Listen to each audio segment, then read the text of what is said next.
I was supposed to spend my last years listening to hickory leaves and the soft lap of water against the stones my wife loved. Instead, a convoy of yellow machines crawled over my ridge, like locusts, new survey signs sprouting where my father's iron posts had stood for 50 years. Their president-polished smile lawyer eyes told me a drainage easement was a formality.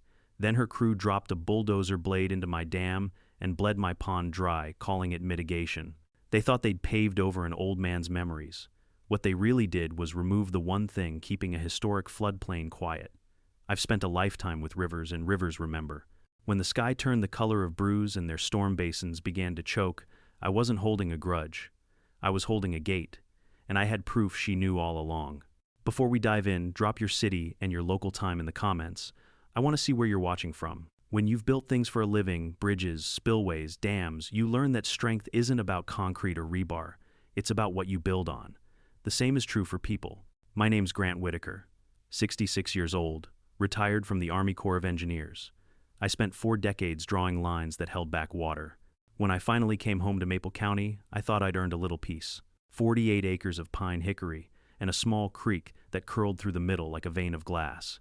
That land wasn't just dirt, it was a timeline. My grandfather logged it, my father fenced it, and I built the dam that turned the creek into a small 3-acre pond. My late wife Maya called it our quiet mirror. For years, nothing changed. The ridge behind the property shielded me from the new suburbs creeping closer each season. I'd drink my coffee on the porch, watch deer cross the meadow, and feel that rarest thing stillness. Then one morning, a glossy envelope appeared in my mailbox. The logo said, "The Glades at Maple Ridge," gold lettering a pinecone seal fancy enough to smell like money. Inside was a welcome packet, except it wasn't welcoming me anywhere. It was introducing itself as the Homeowners Association of a new luxury community being built adjacent to my property.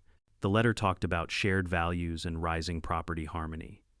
It ended with a polite request for an easement along the low corner of my lot for stormwater management. In plain English, they wanted a trench to dump runoff from their future driveways straight across my meadow. I sent back a 2-word reply typed on my old Underwood. No thanks. A week later, I got a call from Brenda Cole, HOA president, and self-proclaimed community visionary. Her voice had that polished confidence people get when they think paper makes them powerful. "Mr. Whitaker," she said sweetly, "our engineers assure us your corner is the only viable outlet for drainage. I'm sure you understand." I understand. I told her that my land isn't for sale or lease. There was a pause, then a small brittle laugh. "Oh, Mr. Whitaker, progress can't stop for sentiment." I hung up. The following Monday, diesel engines woke me before dawn. I stepped onto my porch and froze. 3 bulldozers, 2 graders, and a cement mixer were crawling across the ridge. They weren't on the development side, they were on mine. The morning fog mixed with exhaust as men in hard hats pounded stakes into the soil. One of them, a foreman with mirrored sunglasses, waved me over like I was trespassing on my own land. "New survey," he said flatly, handing me a laminated map that smelled of ink and arrogance. The red boundary line had jumped 20 feet into my property. County confirmed. "You'll have to take it up with them." I looked at the line at the iron post still standing where my father had driven it half a century ago. "That's the line," I said, pointing to it. "Not that one." He shrugged. "Not my problem." By noon they were trenching through the meadow. I called the sheriff's office, the zoning department, anyone who would answer. Everyone passed me around like a hot potato. "Sir, if it's a civil matter, you'll need to consult an attorney." So I did. The lawyer I found in town, David Shore, mid-30s, nice suit, listened patiently, looked over my deed, and said the words I'd been starving to hear. "You've got a solid case. Clear title since 1946. If they cross that line, they're in violation." I wrote the retainer check that afternoon. For 2 weeks, I believed justice still had gears that turned. Then he called me at 7 p.m. on a Wednesday. "Grant," he started, "I'm withdrawing." I thought I misheard. "Withdrawing, you said we had them cold." His sigh told me everything. Brenda Cole's firm filed a dozen motions. Threatened sanctions, state bar complaints, the works. "I can't risk my license over a boundary dispute." "It's not a dispute," I said. "It's theft." "I'm sorry," he said softly and hung up. The next morning I drove to the county clerk's office myself. A woman behind the glass window tapped at her computer, frowning at my paperwork. According to records, the HOA's easement was uncontested. "I never got any notice," I said. She shrugged. "If you didn't respond within 30 days, it defaults." Defaults to who? To them. That was the moment I realized. how paper can erase people. By the end of the month, there were frames rising where wildflowers had grown. 58 foundations poured into the basin behind my dam. The noise never stopped: hammers, saws, nail guns. Evenings were the worst when generator light spilled over half-built roofs and the smell of wet cement drowned out the scent of pine. Then came the day they reached the pond. I heard the engine before I saw it. A dozer larger than any I'd seen was idling by the spillway. I ran down the slope shouting, "You're on private property." The operator looked down through his window and pointed toward the ridge. Brenda Cole stood there in a crisp white blouse, a tablet in her hand like a scepter. I yelled again, "This dam stays. It's mine." She called back without raising her voice. "Not anymore, Mr. Whitaker. The survey's clear." The blade dropped. It was a sound I'll never forget, the groan of rock and water giving way. The pond drained in a rush of brown foam. Fish flopped helplessly in the mud. The dam that had taken me a year to rebuild crumbled in less than 10 minutes. When the machine backed away, what was left looked like a scar across the earth. That night I didn't sleep. I sat by the window watching headlights move back and forth over what used to be Maya's reflection. Somewhere under that churned-up mud was the small blue float she used during her therapy sessions. The next morning I found it half-buried, torn, deflated. I wiped the mud from its plastic and held it until my hands stopped shaking.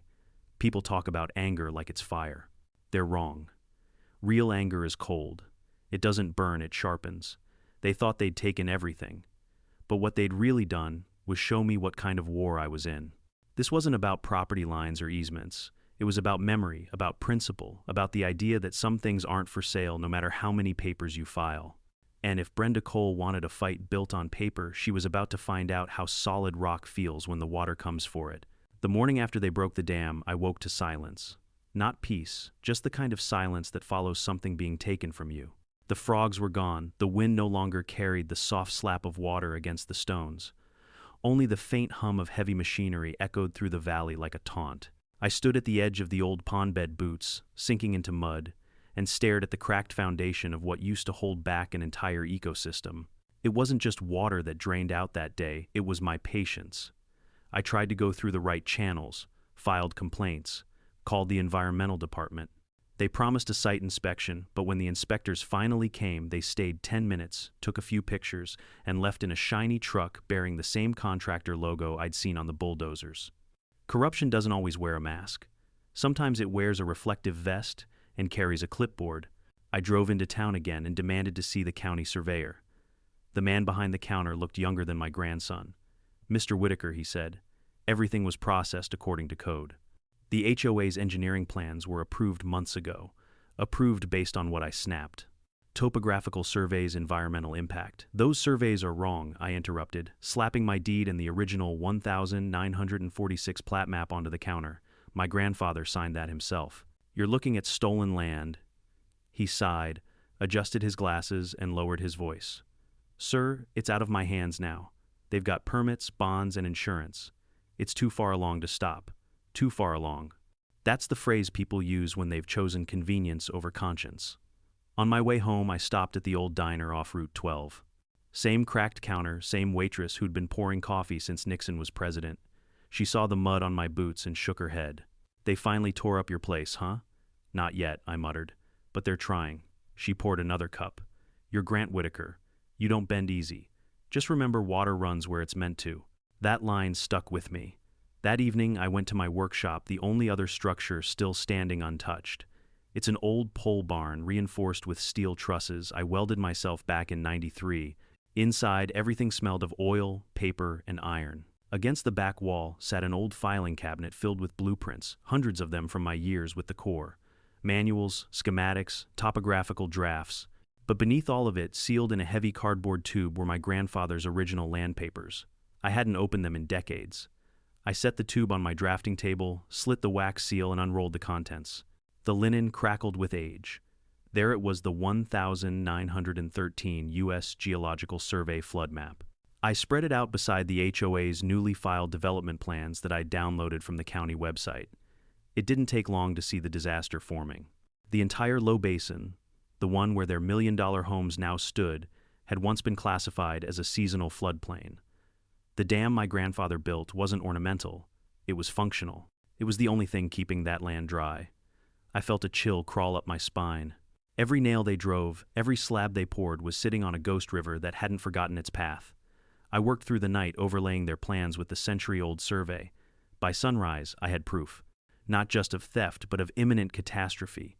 Their entire drainage system was positioned below the natural water line, and by demolishing the dam, they'd erased the one safeguard protecting everything downstream. I should have gone to the authorities again, but by then I knew better. The system wasn't broken, it was built this way. So I called someone who still believed in fixing things the old-fashioned way, my cousin Benny Ortiz. Benny's a wiry man in his early 60s, a retired hydrologist with the kind of brain that sees rivers like veins on a living map. When I told him what had happened, he let out a low whistle. They built on a floodplain and destroyed the dam. Hell, Grant, that's suicide with paperwork. I need proof that no one can deny, I said. He chuckled. Then we'll give them proof from the sky. 3 days later, Benny showed up in a battered pickup with 2 hard cases in the back. Inside was a matte gray drone rig that looked like something out of a military catalog. This baby's called the Truth Teller, he said, patting it fondly. LiDAR, GPS, correction, thermal imaging, the works. We spent the next 2 nights mapping every inch of the basin. Benny flew while I monitored the feed from a ruggedized laptop.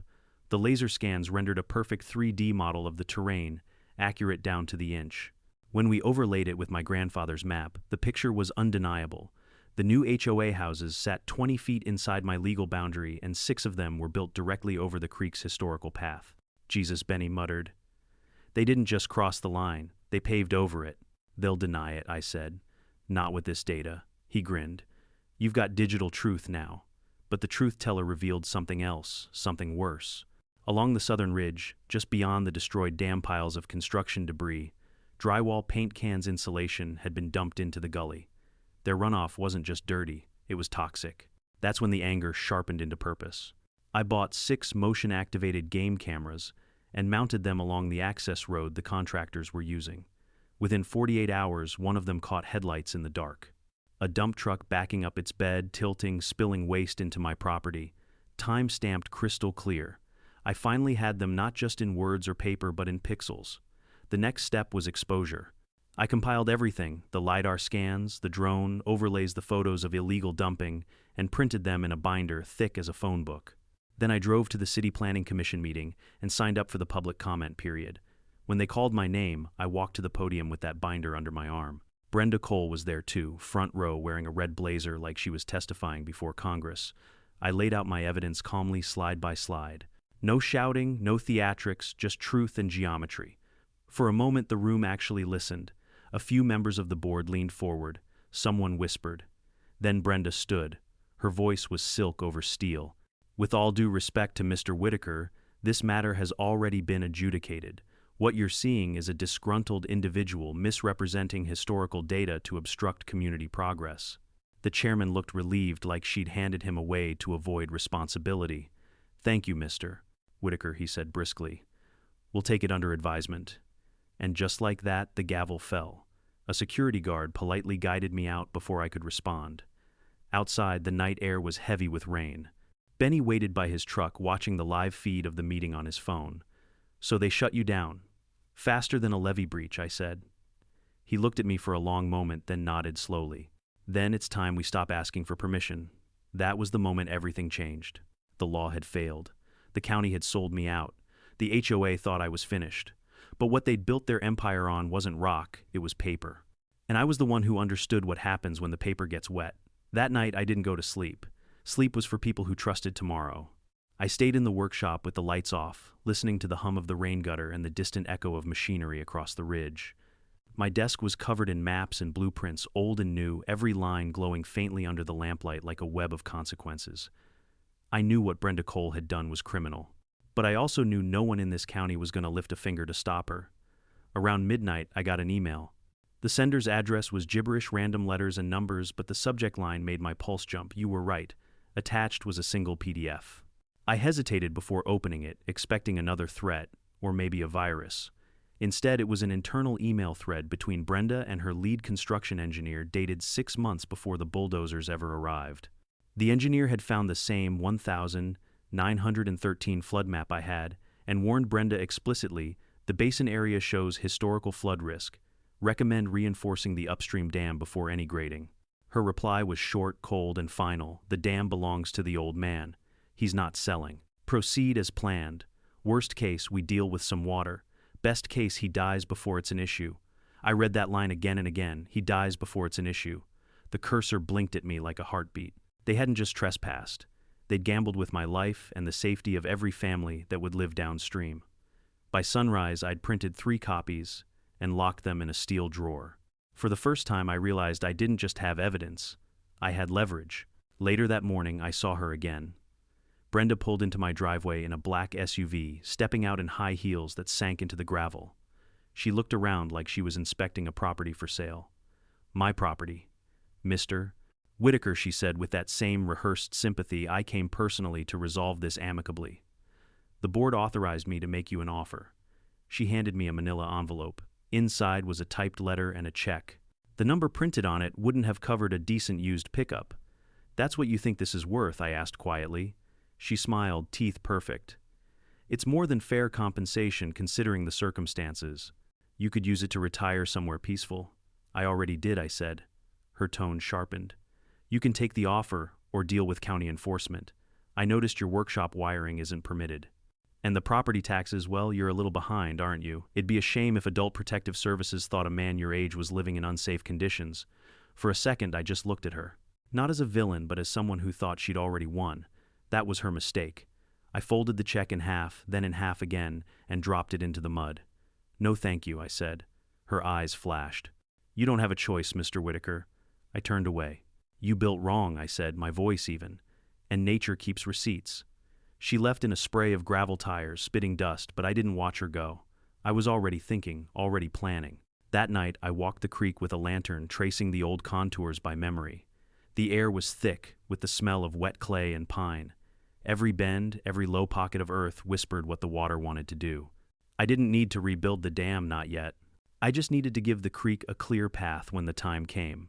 By dawn, I had a plan. Not for revenge, for restoration, for proof.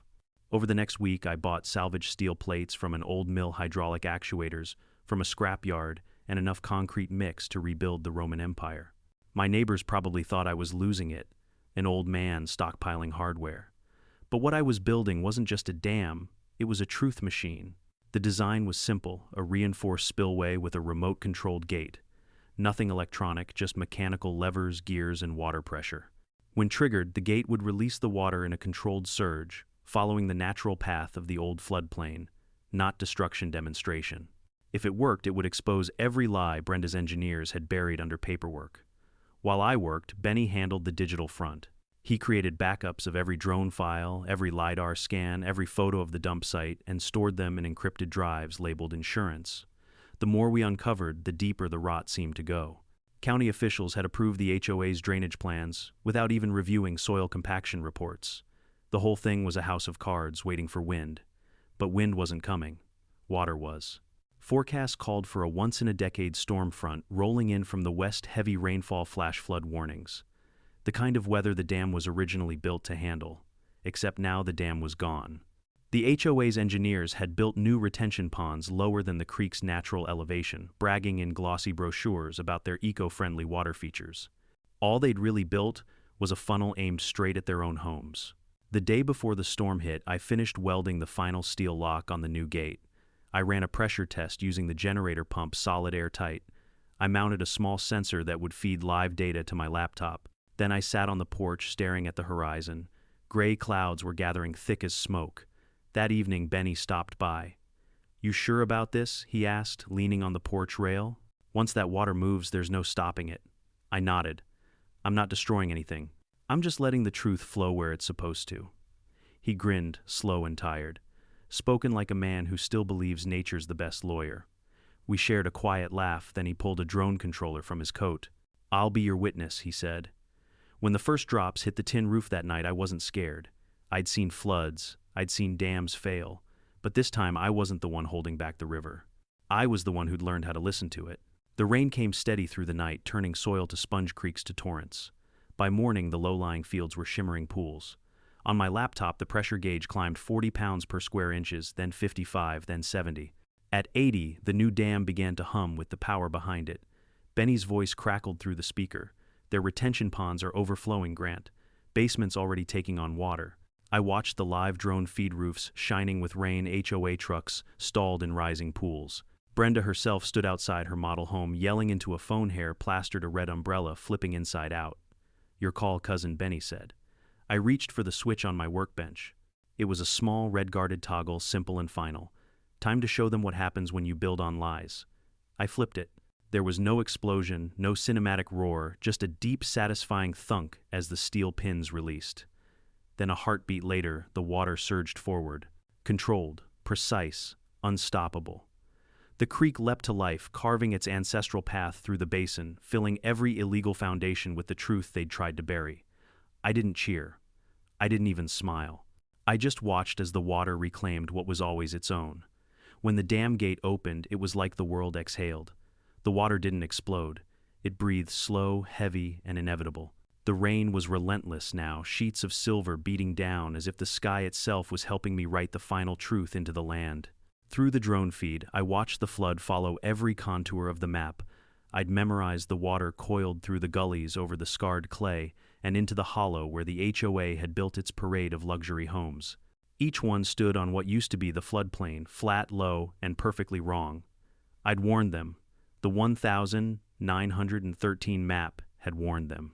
Even the earth itself had warned them with the smell of wet loam and the way rain lingered longer in the basin than anywhere else. But greed is deaf, and paper can only scream so loud before it dissolves.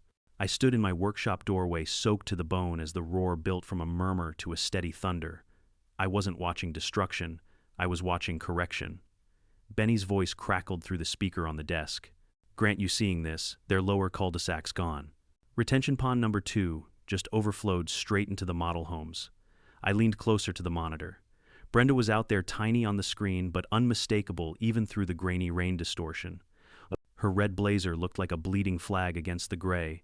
She was screaming into her phone, waving at contractors, pointing at the rising water like she could order it to obey. But nature doesn't sign contracts. "Pressure steady at 85, I said quietly, watching the gauge. The dam held perfectly. No damage, no collapse, just controlled. Release the kind of balance every engineer prays for. Benny's drone hovered above the site, its sensors cutting through the downpour. "She's yelling at the crew to build a barrier with sandbags," he muttered. "Buddy, that's like putting duct tape on the Titanic." For a long moment I didn't speak. The sound of the rain drowned everything, but inside me there was a stillness I hadn't felt in years. It wasn't joy. It wasn't revenge. It was alignment, the rare sense that something broken had finally clicked back into place. Then, out of the static, Benny said, "Grant, you need to see this." The drone camera panned toward the southern end of the development, the area where the builders had dumped waste. The surge of water was cutting through the trash piles like a knife through paper. Buckets of paint, insulation, foam, and plastic were washing into the open street. And then, as the current deepened, the first of the unfinished foundations started to crack. One of the concrete slabs split clean across, releasing a groan that sounded like the earth itself protesting. "That's structural failure," Benny whispered. "Their rebar placement was wrong. They cut corners." "Of course they did," I said almost gently. "Everything about this place was built on shortcuts." By noon, the floodwater had reached its peak. Dozens of half-built homes stood half-drowned, and every camera in the county was pointed at them. News helicopters hovered above the ridge, their spotlights slicing through the gray. Brenda's masterpiece of arrogance had become a viral disaster. I didn't celebrate. I brewed coffee, sat on the porch, and watched the water settle into its rightful shape. The flood had done what it needed to. No one was hurt, no one's home destroyed who didn't deserve the lesson. It was nature's verdict, efficient, impartial, final. Then came the part I'd been waiting for. I uploaded the drone footage to my computer, spliced it with the LiDAR scans, and the email that had started it all, the one where Brenda had written, "He dies before it's an issue." I added timestamps, coordinates, proof of permits forged, and signatures falsified. Then, with one keystroke, I sent it everywhere: the State Environmental Bureau, the local planning commission, every major news station within 500 miles. And finally, I posted it to the Maple County Community Forum, the same page Brenda used to post HOA reminders about trash bins and mailbox colors. The caption was simple: "Here's why the glades at Maple Ridge flooded today." They didn't have a water problem. They had a truth problem. It didn't take long. Within hours, the video was spreading across social media. Hundreds of comments poured in, some disbelieving, some furious, some cheering. By evening, every local channel was running split-screen coverage. Brenda Cole, drenched and livid, trying to explain the unexpected weather event while my drone footage rolled behind her, showing her neighborhood sinking inch by inch. That night, as thunder faded and the rain slowed to a drizzle, someone knocked on my door. I half expected police lights, but when I opened it, it was a man in a cheap suit holding a leather folder. He didn't say a word, just handed me a thick stack of papers. A lawsuit. Brenda was suing me for willful destruction of property, reckless endangerment, and eco-terrorism. The damages claimed $7.2 million. I set the folder on my desk and laughed a slow, tired sound. Of course, I whispered. When the lies drown, the liars sue the rain. Benny came by the next morning, newspaper in hand. You've gone viral, he said, dropping it onto my workbench. The headline read, Floodplain Fury, Local Engineers Land Dispute Sparks HOA Meltdown. Beneath it, a picture of Brenda screaming in knee-deep mud hair, matted eyes wild. She's blaming you for everything, he said. Says you sabotaged the site. Good, I replied. Let her. The more she talks, the deeper she digs. And dig she did. Brenda went on every local station defending her project, accusing me of tampering, even calling me unstable. But the public wasn't buying it anymore. Reporters dug into her records and found inconsistencies, permits filed under fake timestamps, inspection reports, copied word for word from other projects. Every thread she pulled just unraveled another knot. Then something remarkable happened. The very people who had already bought homes in the development, the early investors, started showing up at county meetings. They brought my drone footage, my overlays, and demanded answers. One man stood up during a town hall and said, I put my retirement into that house, and she built it on quicksand. For the first time, Brenda's composure cracked. When she couldn't silence the homeowners, she called an emergency HOA meeting. Every local reporter showed up. Every homeowner did too. And I went, invited or not. I wasn't looking for drama. I was looking for closure. She started with a presentation, a slick PowerPoint labeling me a rogue engineer. She called the flood an act of sabotage, claimed I'd weaponized water. She even showed a grainy photo of me at the dam, wrench in hand, and declared it proof. When she asked if anyone had questions, I stood. Just one, I said, walking to the front. Would you like me to read your email out loud, or should I let the projector do it? Silence dropped like a curtain. I plugged in a USB drive. The first slide that appeared wasn't text, it was the drone footage, high-resolution, time-stamped. The crowd gasped. Then came the overlays, the floodplain map, the property encroachments, the dumping photos. And finally the email. He dies before it's an issue. No one spoke. Then someone whispered, My God. I turned to Brenda. Her face had gone pale, her lips trembling. You didn't build homes, I said evenly. You built tombstones and called it progress. Her voice cracked. You can't prove I cut her off. It's already online. The room erupted. Homeowners shouted, reporters scribbled, cameras flashed. The HOA board members stared at her like she'd turned to ash in front of them. I stepped back, hands folded, while the tide finally shifted. For years, Brenda Cole had controlled everything, permits, people, perception. But all it took to destroy her empire was the one thing she could never control: truth flowing downhill. The room felt like it had stopped breathing. For a moment, no one moved, just the sound of rain tapping against the clubhouse windows and the faint hum of the projector filling the silence. Then all at once, the tension broke, like glass. Voices erupted from every corner, angry, disbelieving, betrayed. Homeowners were on their feet, shouting questions at Brenda, and the board, their words overlapping in a storm of outrage. You lied to us, someone yelled. My basement flooded last night because of you, another shouted. A woman near the back, tears in her eyes, held up a printed screenshot of the email. You gambled with our families. Brenda tried to speak, her voice trembling as she reached for control. This is a misunderstanding, taken out of context, but her own treasurer, Lois Wren, was already packing up her papers, shaking her head. You said the floodplain reports were handled, she whispered, more to herself than anyone. I just stood there watching the chaos unfold. For months, I'd been treated like the villain, the crazy old man with a grudge. Now the truth was doing the talking for me. Benny leaned toward me, murmuring, You want me to record this? I gave a slight nod. The world deserves to see how arrogance collapses. At the center of it all, Brenda was unraveling. Her perfect hair clung to her face, her hands trembling as she tried to call for order. Everyone please, the HOA will issue a formal statement. Too late for that, someone said. Then, from the second row, a man stood up. He was tall, broad-shouldered, wearing a flannel shirt and mud-stained boots, the kind of man who looked more at home fixing a fence than sitting in a meeting. His voice cut through the chaos. I move for a vote of no confidence in this HOA board. Starting with you, Brenda. The room fell quiet again, the words hanging heavy in the air. I second it, another homeowner said immediately. Then another, and another. The chairman of the meeting, a nervous man with a clipboard, looked to Brenda. You have to allow the vote. Her jaw clenched. This is absurd, you can't, but the crowd drowned her out, a unified roar of voices, all in favor, aye. The sound was overwhelming. Even the walls seemed to vibrate with it. It was done. Brenda stood there, frozen, the color draining from her face, as if she finally realized she was the one standing in the flood now. The security officer by the door stepped forward politely. Ma'am, I think it's best if you leave. When she didn't move, he gently placed a hand on her elbow. She jerked away, glaring at me. You think you've won, Whitaker, you don't know who you're dealing with. I met her eyes calm as the surface of my pond before a storm. I know exactly who I'm dealing with. Someone who thought property lines could rewrite gravity. The cameras caught it all, every word, every glare, every desperate attempt she made to regain control. By the next morning, the footage was everywhere. Local news, state outlets. Even national feeds picked it up under headlines like HOA meltdown, caught on camera, and engineer exposes floodgate scandal. I didn't have to defend myself anymore, the evidence had done that for me. But I wasn't finished. The HOA's lawsuit against me was still pending, and Brenda's lawyers weren't about to let go quietly. I spent the next 2 weeks gathering every scrap of documentation. I had the LiDAR data, the flood maps, the drone videos, the audio from that meeting, even the timestamps from Benny's flight logs. When my day in court came, I walked in alone, dressed in the same work shirt I'd been wearing the day the bulldozers came. Brenda arrived, flanked by 2 attorneys in $1,000 suits and an expression that could curdle milk.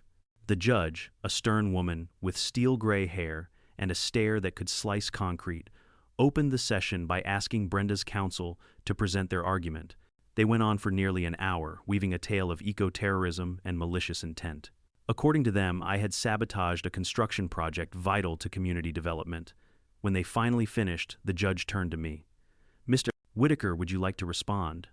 I stood carrying the same worn binder I'd brought to every meeting, every hearing. Your Honor, I said I didn't destroy their project. Nature did. I just stopped holding it back. Then I set the binder on the evidence table and began my presentation. The courtroom lights dimmed as I connected my laptop to the screen. The first image was the floodplain map, dated 1913, official government seal intact. Then came the modern site plans, layered transparently on top. The overlap was exact. Next came the drone footage, the storm, the flow paths, the precision of the water following the natural course.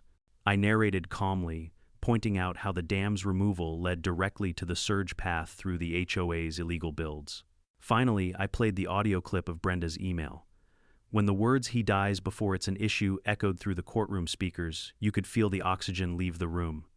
Brenda's face went white.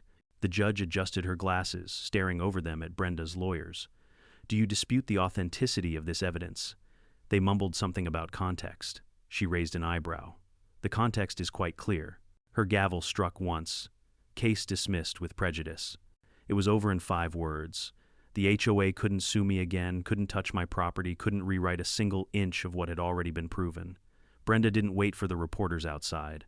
She slipped out a side door while her attorneys fumbled with their papers. Benny met me on the courthouse steps, a grin under his rain-spotted hat. So, cousin, he said, clapping my shoulder, you just made every HOA president in America sweat through their khakis. I smiled faintly. I didn't do it for them. I did it for her. He nodded, understanding. He didn't need to ask who her was.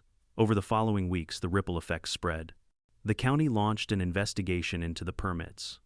The state environmental agency fined the developers for illegal dumping and ordered a full restoration of the damaged land. The HOA dissolved, entirely replaced by a new association led by the homeowners themselves, the same people who had once believed Brenda's lies. As for Brenda, she disappeared from public view for a while. Rumor had it she'd been disbarred, that her firm dropped her after the scandal. Last I heard, she was selling low-end condos in another state under her maiden name. Maybe she learned something, maybe not. Me, I went back to my workshop, repaired tools, walked the rebuilt dam, watched as birds returned to the pond, the water calm again. The air smelled of pine and redemption. Sometimes late at night, I'd hear the wind moving through the trees and think about how close I'd come to giving up, how easily a man can be buried under paperwork and arrogance. But if you stand long enough, if you hold the line, even the heaviest flood runs out of water. The land had taken back its shape. So had I. For weeks after the court ruling, it felt like the entire county exhaled with me. The storms had passed, the mud had dried, and for the first time in months, I could stand on my porch without the sound of hammers or diesel engines humming in the distance. The land smelled alive again, pine resin, damp soil, and something older, cleaner. I'd won, yes, but victory never feels like you think it will. It's quieter, heavy. It doesn't roar. It hums under your ribs, reminding you what it cost. Still, peace has a way of attracting new storms. 3 days after the verdict, a county truck pulled up my driveway. 2 men stepped out, both wearing khaki vests with the Environmental Restoration Bureau logo stitched on the chest. Mr. Whitaker, the taller one, asked, "We're here to assess the remediation site." "Assess," I repeated, leaning on my cane. "You mean fix what they broke?" He smiled faintly. "That's the idea. Court order gives you supervisory authority, but we handle the grunt work." Behind him, a convoy of yellow machines rolled in backhoes, graders, dump trucks, the same kind that once tore this place apart, except this time they worked for me. It was strange watching them move with precision under my direction, like a replay of the nightmare rewritten frame by frame. "Start by removing every illegal foundation," I said, pointing toward the basin, "down to bedrock. Every pipe, every slab." "Yes, sir." And so began the undoing. Over the next months, I watched the land heal. The mechanical claws that had once carved scars now planted roots. They hauled away the concrete, filled the trenches with topsoil, and reseeded the meadow with native grass and wildflowers. It was like watching time rewind each day, peeling back another layer of what greed had buried. I was there every morning before sunrise, coffee in hand, clipboard tucked under my arm. The crew learned quickly that I wasn't the type to supervise from a distance. When they poured gravel, I checked the slope. When they relaid the creek banks, I waded in with my boots to test the stability myself. Some of them called me the old colonel. I didn't correct them. Benny came by often, his drone buzzing overhead, capturing every stage of the restoration. "You know," he said one afternoon as the machines rumbled behind us, "you could sell this footage to a documentary channel. The man who flooded the HOA." I chuckled. "Let them try to fit that on a poster." He laughed, then lowered the drone and looked at me seriously. "You didn't just win a case, Grant. You set a precedent. People are already reaching out to me. They want to know how you did it." "How I did it?" I asked. "With patience and a wrench." He shook his head. "No, with truth and proof. That's rarer than gold in this world." He wasn't wrong. Within a month, letters started arriving, emails too. Homeowners from across the state, even from other counties, all with their own stories. HOA presidents overstepping developers, cutting corners, families losing land to loopholes. Most of them didn't want revenge. They wanted knowledge. They wanted to know how to fight back the right way. So Benny and I did something neither of us had planned. We started the Land Rights Fund, a small nonprofit run out of my workshop at first. Our mission was simple: give ordinary people the technical and legal help to defend what's theirs. Benny handled the mapping side, survey overlays, drainage analysis, topographic verification. I taught folks how to read zoning documents and easement contracts, how to spot the little words that steal acres. It grew faster than either of us expected. Local newspapers wrote about it. College students volunteered to digitize old land maps. Even a few retired lawyers offered pro bono advice. By the end of the year, we had 2 field offices, a website, and a motto Benny came up with, "Because the land remembers." One afternoon, while reviewing case files, I received a certified letter with no return address. Inside was a single sheet of paper, typed clean and signed at the bottom, Brenda Cole. It wasn't a threat this time. It was an apology, or her version of one. "Mr. Whitaker, you were right. The floodplain, the permits, all of it. I told myself it was business, but it was vanity. I thought progress meant control. I see now that control is the first illusion that breaks when the water rises. I lost everything, my firm, my license, my name, but you didn't destroy me. You revealed me. I hope the land forgives me before you ever can. No return address, no phone number, just that letter and a faint watermark of her old law firm at the bottom corner." I read it 3 times, folded it neatly, and placed it in the same drawer where I'd once kept her incriminating email. Not as a trophy, just as proof that even the hardest rock can erode eventually. Weeks turned into months, and the basin finally bloomed again. The grass thickened, the wildflowers returned, and the pond, Maya's pond, was fuller than it had been in decades. Birds nested along the banks. Deer came to drink at dusk. Sometimes I'd catch my reflection in the still water and see the ghost of who I used to be, a man at war with paper. Now I was just a caretaker. One Saturday, the new HOA, made up entirely of homeowners, held a community gathering by the pond. Kids ran barefoot through the grass, while their parents grilled hot dogs and laughed like people who had survived something together. They invited me to say a few words, but speeches never suited me. So instead I unveiled something I'd been working on for weeks, a small brass plaque mounted on the biggest stone near the water's edge. It read, "Maya's Water, for those who remember what's worth protecting." The crowd clapped quietly. Benny raised a toast with his coffee mug. "To the stubborn old man who taught a whole county that the truth floats," he said. As the sun dipped behind the ridge, painting the sky gold, I felt something I hadn't felt in years: contentment. The world still had its Karens, its Brendas, its paper tyrants, but here on this patch of earth balance had returned. Water doesn't hold grudges, it just waits. And when the time comes, it finds its level. Always. That night, as the stars came out and the frogs sang again, I sat by the edge of the pond and whispered, "We're home, Maya." For the first time, the reflection in the water didn't look like a man defending his past. It looked like a man finally free. In the months that followed, the story of the flood and the fall of Brenda Cole spread far beyond Maple County. What began as a quiet land dispute in a forgotten corner of the state had become a parable about arrogance, truth, and the limits of human paperwork against the patience of water. It was strange to see my name appear in headlines: "Retired engineer exposes HOA, corruption nature reclaims what's hers." Journalists called me a hero, an activist, even a vigilante. But I wasn't any of those things. I was just a man who refused to move when pushed. By early spring, invitations began to arrive, speaking requests from local universities, environmental conferences, and even a few civic associations who wanted to hear the man who built a dam and broke an empire. I turned most of them down. My hands were made for wrenches, not microphones. Still, I agreed to one, a town hall meeting at the State University's engineering department. The dean promised it would be small and respectful. When I walked into the auditorium, I realized his definition of small differed from mine. Over 200 students filled the seats, notebooks, open cameras ready. The air hummed with anticipation. I wasn't used to that kind of attention. I'd spent most of my life being the guy behind the blueprints, not the one on stage.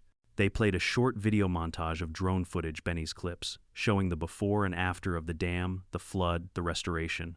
Then the dean introduced me with too many adjectives: resilient, brilliant, unbreakable. When he finally handed me the microphone, I stared out at the young faces, watching me, like I held the secret to saving the world.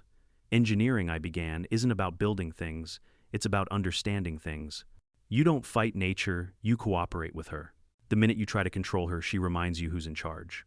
The room was silent. I told them the story the way it really happened, not the viral version, not the dramatized one that had made its rounds online. I told them about the silence after the dam fell, about the feeling of betrayal when the system looked away, about what it's like to stand knee-deep in mud holding the memory of someone you love and realizing no one's coming to help.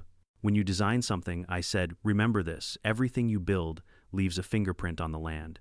It can hold life or it can strangle it. The choice is yours. When I finished, they stood and clapped. Not the polite kind, the real kind, the kind that means you've said something that'll stick. Afterwards, students came up to shake my hand, ask questions, take photos. One young woman, probably 20, said softly, "My dad lost our farm to a development project like yours. We didn't fight back because we didn't think we could. Thank you for showing that we can." That hit me harder than the applause. I realized then that this story wasn't just mine anymore. It belonged to everyone who'd ever been told they were powerless. Back home, the Land Rights Fund grew faster than Benny or I could manage. We brought on a small staff, a paralegal named Jasmine, a retired surveyor named Don, and a former county clerk who'd quit after seeing too many forged permits slide across her desk. They worked out of an old converted post office building downtown, while I stayed at the workshop handling the technical reviews. Every case that came in felt like déjà vu: developers falsifying plat HOAs, rewriting bylaws, neighbors, weaponizing code violations. Each file was another reminder that power loves paperwork because it hides behind it. But now, for the first time, people had a weapon of their own knowledge. Sometimes at night I'd walk the perimeter of my property, flashlight in hand, tracing the line of stones my father once set to mark our land. The air was cooler now, the pond full and quiet. Fireflies hovered over the water, blinking like tiny memories refusing to fade. I thought of Maya often. She would have loved to see this, not the chaos, but the peace that came after. One evening, as the sun burned low, Benny pulled up in his truck. He was grinning in that mischievous way that always meant trouble. "Got something for you," he said, handing me a large envelope. Inside were printed letters, hundreds of them, neatly typed, each one a thank you note from people we'd helped through the fund. A few caught my eye. "Because of your guidance, we stopped our HOA from seizing community land for a parking lot. My dad says your story gave him courage to fight back against a fraudulent zoning plan. You made us believe again that fairness isn't extinct." I had to sit down. "Benny," I said quietly, "I didn't mean to start anything big." He laughed. "That's the thing about truth, cousin. It tends to grow legs. We decided to make the fund official legal nonprofit status, full accounting the works." Benny designed a logo, a simple outline of a dam shaped like an open hand. The tagline underneath read, "Hold the line." It was perfect. By summer, we hosted our first public workshop, a gathering of landowners, farmers, even city residents tired of overreach. We taught them how to pull property records, read floodplain data, verify permits. It wasn't glamorous work, but it mattered. The local newspaper covered the event with the headline, "From Flood to Foundation, How One Man Turned Loss into Law." I didn't like seeing my name in bold letters, but I was proud of the team. Proud of the people who showed up with hope in their eyes instead of resignation. Toward the end of the day, an older woman approached me, gray hair, trembling hands, voice soft but steady. "Mr. Whitaker," she said, "I used to work with Brenda Cole, back when she still believed in helping people. I just wanted you to know, she's not well. The scandal took everything. She's living out of a rental in another county. Said she wanted to reach out, but didn't have the courage." I nodded slowly. "I already heard from her once. She said she still drives by the ridge sometimes. Said she wants to see the pond. If she ever does," I said quietly, "tell her she's welcome. Just don't call it hers." The woman smiled sadly. "She won't. Not anymore." When she walked away, I turned toward the window. The light was soft and golden, dancing on the pond in the distance. Somewhere out there, maybe Brenda was standing on some empty plot of land, finally learning what I'd known all along. You can own dirt, but you can't own the soul of it. That night, Benny and I sat by the water's edge, roasting hot dogs on an old campfire grill. The new HOA members joined us later, their kids laughing, chasing fireflies. Someone brought a guitar. For the first time in years, the ridge echoed with music instead of machinery. I looked out across the pond, its surface perfectly, still reflecting the firelight like a mirror. "You know," I said softly, "this started with a dam and a dream. Funny how it ended the same way." Benny nodded. "The difference is this time no one's trying to stop the flow." The water rippled gently against the stones as if agreeing. In the end, it wasn't the storm or the lawsuit that changed everything. It was the people, the ones who stood up, who learned, who refused to drown quietly. They were the true flood, the kind that washes away corruption and leaves something stronger in its place. And as the night deepened and laughter mixed with the hum of crickets, I finally understood something I'd been too angry to see before: you can't fight nature and win. But if you listen long enough, you can learn to build with her, and that's how you outlast the flood. By autumn, everything had changed, quietly, naturally, the way water shapes stone over time. The basin, once choked with mud and rebar, had turned into a meadow again, alive with color. Wild asters and goldenrods swayed in the breeze, and the pond shimmered under the late October Sunday. Every morning, mist curled above the surface like breath from a sleeping giant. For the first time since Maya died, I felt the world exhale without sorrow. The county's restoration project officially ended that month. A ceremony was held, not fancy but honest. A few officials came with clipboards, a local reporter with a microphone, and half the neighborhood showed up with folding chairs and casseroles. The new HOA president, a soft-spoken woman named Claire Jensen, who'd bought one of the few houses on higher ground, stood beside me on the platform they'd built near the water. She smiled nervously before speaking. "When we moved here, we thought we were buying into a community," she said. "We didn't realize we'd joined a battlefield. But because of this man," she nodded at me, "we learned that community isn't a marketing word. It's something you build together, not something you enforce with rules." There was applause, gentle, respectful, not the kind you hear at rallies, the kind that feels like gratitude. When it was my turn to speak, I kept it short. "You can rebuild land," I said, "but trust takes longer. Water always remembers the path it's taken, and people do too. Just make sure the next path you carve deserves to last." They unveiled the finished plaque after the speeches. It was made of bronze, polished and simple, bolted to a stone near the water's edge. Maya's water, a place reclaimed, remembered, and respected. Benny had insisted on adding those last two words, saying, "You already had your revenge. Now give them their reminder." After the crowd left, I sat by the plaque for a long while. The water was still the air crisp. Somewhere above a hawk circled lazily. I took off my hat and whispered, "We did it, Mags. We really did." It was strange how easily the world went back to turning. The scandal that had consumed lives and headlines now lived mostly in the archives of the internet. Brenda Cole's name had faded into the noise of new controversies, new stories, but sometimes late at night I'd hear the crunch of tires on the gravel road and wonder if she'd come back, not out of malice but curiosity. Once near dusk I actually saw her. I was fixing a section of fence when a small white sedan pulled up across the ridge. The engine idled for a minute, then the door opened. She stepped out older, thinner, dressed in plain clothes. No heels, no blazer. She didn't approach, just stood there watching the pond. For a second our eyes met across the distance. She gave a small, almost imperceptible nod, then got back in her car and drove away. That was enough. The Land Rights Fund kept growing almost faster than Benny and I could manage. Requests came from neighboring states now. We partnered with environmental engineers, surveyors, and even a few lawyers who had once worked for developers, but had switched sides after seeing too much of the same story repeat. We weren't crusaders, we were caretakers of facts, defenders of the invisible lines that define fairness. I didn't take a salary from the fund. I didn't need to. The royalties from the drone footage and interviews, plus a few grants, were enough to keep the lights on. I spent most of my time mentoring young volunteers, teaching them how to read the land the way my grandfather taught me, not as a resource, but as a relative. One afternoon, Jasmine, the paralegal we'd hired, found me outside replacing a warped plank on the dock. She held a printed email in her hand. "You might want to see this," she said, passing it over. It was from a national magazine, American Landscape Journal. They wanted to feature our story in their annual issue on legacy builders. I laughed out loud. I spent my whole life trying to avoid attention, and now they're handing it to me in glossy print. "You deserve it," she said simply. "People need to know what standing your ground really means." I agreed to the interview reluctantly. When the journalist arrived, I made him walk the property first, past the restored meadow, the rebuilt dam, the small solar pump that kept the overflow steady. He listened, took notes, asked about the flood, but when he asked if I ever regretted what I did, opening the gates, letting nature take her course, I didn't hesitate. "No," I said. "Regret is for people who act in anger. I acted in balance. The water wasn't punishment. It was truth." He wrote that line down word for word. Later, when the article came out, it ended with it. Months passed and the seasons turned again. The pond froze over in winter, thawed in spring, and by summer it glittered like liquid glass. Children came to fish at its edge, their laughter echoing through the trees. Sometimes their parents joined them, men and women who had once glared at me from HOA meetings, now waving and bringing pies. The land had found its peace, and maybe so had I. On the first anniversary of the flood, we held a gathering, not a celebration, but a remembrance.